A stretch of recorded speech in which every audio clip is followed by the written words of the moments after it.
السلام عليكم ورحمة الله تعالى وبركاته. سو dhawaada saaxiibada qiimaha badan ee ku xiran channelkan walaalaha family oo markale iyo muuqaal cusub. Muuqaalkana maanta waxaa idiin soo jeedinaya anigoo Musa. Waxaynu kaga hadli doonaa muuqaalkani qoyska koobaad xalqada 62. Haddaba soo dhawaada fadlan daawada haddii ay tahay markii kugu horeysay soo booqato channelkan walaalaha family. Fadlan subscribe saar channelka sidoo kale muuqaalkan like saar aad baad maasantay inta ka bacdi aanu guda galno qoyska falanqayntiisa oo dhameystiran. waa tani gooska falanqayntiisa oo dhameystiran. waxaynu ku bilaabaynaa bartii ay naga dhamaatay xalqadii tan ka horeysay ee la daawaday habeennimadii xalay ahayd lana soo falanqeeyay maalinimadii saaka ahayd ka daawateen channelkeena walaalaha family. fadlan haddii aad soo daawan muuqaalkii ka horeeyay muuqaalkani aynu hadda daawanaysid ayuu ahaa soo daawo falanqaynta xalqadaasi 61 oo dhameystiran.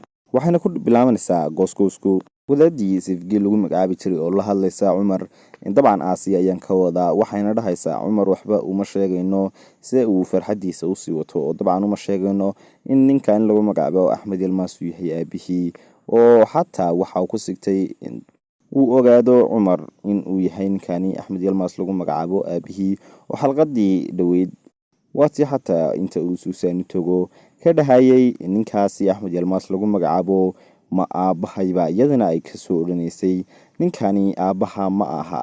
isaguna waadkii Aasiya oo rabta in ay u sheegto ninkani lagu magacaabo Axmed Yilmaz inuu yahay aabihii oo DNA-ga kadib markay soo eegeen ay u cadaatay inuu Axmed Yilmaz dhalay Cumar oo u diyaar ah in ay u sheegto uu ka dhahay waxaan u tagay Suusan kadibna waxay soo cadaysay inuu ninkaasi aabahay ahayn. waana faraxsanahay iyaduna way ku farxi doontaa arrinka waxbana uma sheegayso. waatan sifgii kula gooska waxba uma sheegino oo farxadiisa si aynu uga talino.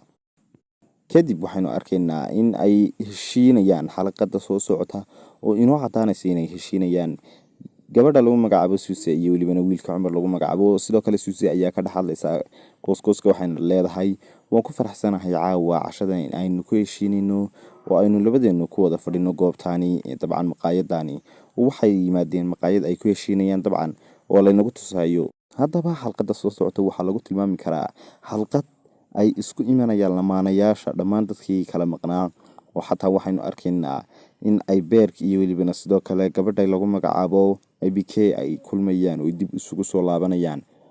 oo waxaynu arkaynaa beerki oo ka dhaxalaya gooska kana dhahaya gabadhani IBK lagu magacaabo waxa aan ballan kugu qaadayaa in aan sidii hore noqdo macnaheedu beerkigii hore ee aad jeclayd in aan dib ugu soo laabto oo aan dib ugu soo laabto groupkeeni. sidaasi hadda gooska waxaynu ku aragnaa in ay isku soo noqdeen labadii dabcan lamaane. waxaan ka wadaa waa Suus iyo waliba Iber oo waxoogaa xurgufi ka dhaxaysay maalmihii ugu dambeysay ama xalaqaadkii u dambeeyay. kadib Doruuk iyo waliba Aasiya ayaa isla hadlay. Doruuk ayaa dhahaya haddii ay xaaladdu xumaato ila soo hadal waan fahmi karaa luqadda ay ku hadlaan caruurtu. haddaba hadalkani waxa uu ka wado ilaa iyo hadda ma fahmin. waxaynu si faahfaahsan uga hadli doonaa xalaqaadka ama dabcan muuqaalada xiga. balse sidaas ayaa uu ka dhahaya haddii ay xaaladdu xumaato ila soo hadal waan joogaa luqadda caruurtana aad iyo aad ayaan u fahmayaa. kadib qof ayaa dhahaya Aasiya ayaa caruur haysay waxaa laga yaabaa in ay tahay shaqadeeda cusub. halkaasi waxaynu uga jeednaa inay Aasiya dabcan ka shaqayn doonto oo ay ilaalin doonto caruur ama ay ciyaarsiin doonto.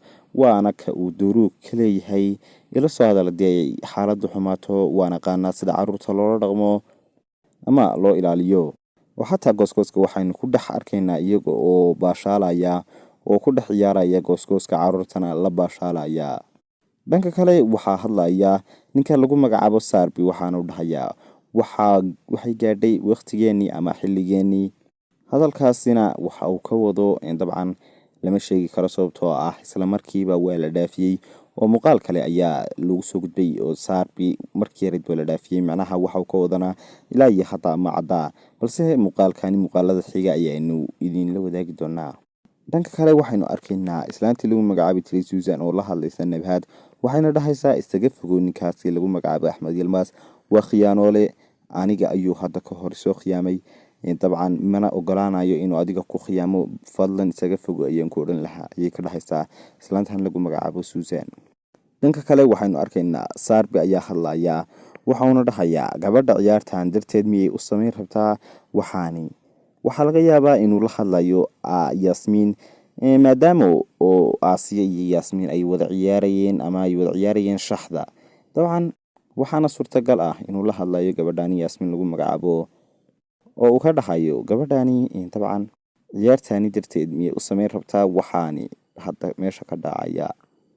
Dabcan muuqaalka u dambeeya aynu arkayna ayaa waxa uu yahay in waxaynu arkaynaa ninkii Sarb lagu magacaabo oo gaarigiisa wata xilli habeen ah oo waqti dambe ah.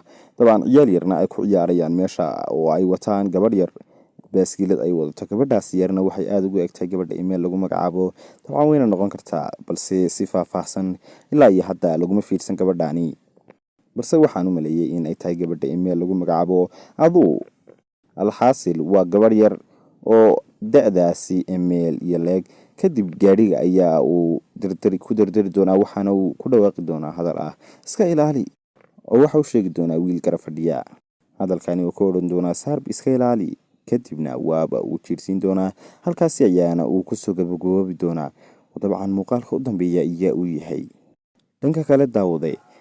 dabcan muuqaalkani waxaynu idinku soo gudbinaynaa ratingka musalsalkani. sidaynu ogeyn xalqadani ka hor tii 60aad waxa uu noqday mid aad iyo aad kor u kac u sameeya oo dabcan gaadha ilaa heer 7.5 ayaan filayaa inuu gaadhay ama 7.3 meelahaas inuu gaadhay. balse xalqadani ku saabsan dabcan 60aad waxa uu noqday mid hoos u soo dhaca oo ilaa 6.3 meelaha 6.4 ayaa uu gaadhay ayaan filayaa. halkaas waxaynu uga jeednaa in uu sameeyay hoos u dhacaasina waa xalqadani imika ina soo dhaaftay tii aynu daawanay habeennimadii xalay ahayd in ay tahay mid aan sidaasi u sii xiiso badnayn, walow xalqadani hadda soo socotaa ay tahay mid ay isku soo laabanayaan lamaanayaasha musalsalkani. oo dabcan aynu sidaynu hore usoo xusnayba aynu ku tilmaami karno xalqada isku soo laabashada lamaanayaasha ku jira musalsalkani. oo waxaa isku soo laabtay gabadha lagu magacaabo Suuse iyo weliba sidoo kale wiilkani Cumar oo dabcan #goodu yahay Suusom. sidoo kale Iber oo waa gabadha IBK iyo weliba sidoo kale Bear ayaa isku soo laabtay. waana runtii arrin aad iyo aad u farxad badan oo dhammaan daawadayaashuna waa isaga farxayaan arrinkani, oo waxay ka soo horjeedeenba isku dhaca lamaanayaashani. haddaba waa tahay si kastaba ahaatee xalqadani iyo welibana siday wax u dhici doonaan waxaynu ogaan doonaa marka ay soo baxdo xalqadu iyo welibana sidoo kale gooska labaadii marka uu soo baxo aynu falanqeyn doono muuqaalo kale oo xiiso badanna waxaynu kasoo gudbin doonaa musalsalka walaalaha isla caawa. intaas ayaan kasoo gabagabeynayaa muuqaalkani. waa anigoo Muusa. muuqaalkani like saar, sidoo kale channelkani kusoo biira dadka cusub tahay fadlan.